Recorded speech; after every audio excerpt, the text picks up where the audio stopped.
Alain, propos d'un Normand. La douceur et les rois en voyage. Le citoyen La Douceur vint à la gare des Invalides, à l'heure habituelle, pour prendre son train.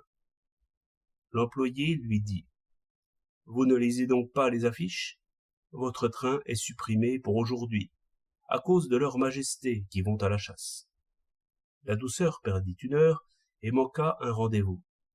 En compensation, il put admirer des tapis rouges, des plantes vertes et un cortège de chapeaux mous chiffonnés à Londres.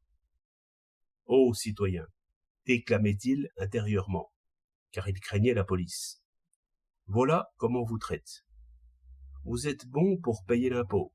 Nul ne pense à vous, si ce n'est le percepteur. Plutôt que de retarder d'1 heure la chasse du roi, on supprime un train. On arrête tout net les occupations de 200 personnes qui travaillent au pas de course 6 jours sur 7. C'est pourtant notre argent qui paie ces guêtres, ces cartouches et ces chapeaux d'une simplicité étudiée. Tous ces fonctionnaires qui vont à la chasse et me volent mon temps sont pourtant mes employés. C'est moi, La Douceur, qui suis le roi. Eh bien, on ne s'en douterait guère. Là-dessus, comme le train royal se mettait en marche, il leva son chapeau pour faire comme les autres. Le lendemain, La Douceur prit un tramway pour aller à d'autres affaires, car la vie est difficile. Au pont Solferino, le tramway s'arrête. D'autres tramways s'empilent derrière celui-là. Sur l'autre rive, d'autres tramways attendent. Il y a là-dedans des ouvriers, des employés, des commerçants.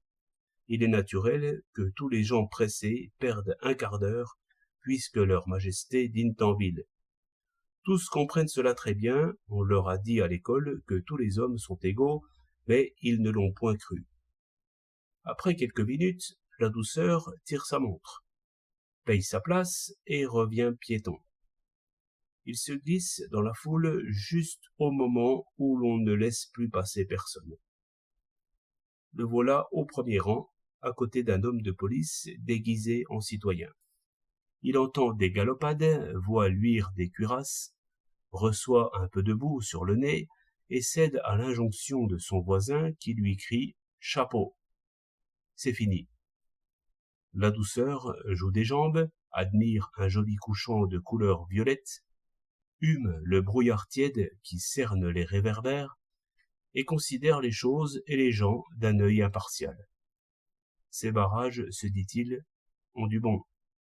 La foule s'amasse des 2 côtés. Le roi s'imagine que tous ces gens sont venus pour le saluer. Il racontera dans son pays que nous sommes très polis. Si on ne barrait point les rues, personne ne penserait seulement qu'on promène un roi. Cela ne serait pas convenable. 28 novembre 1908.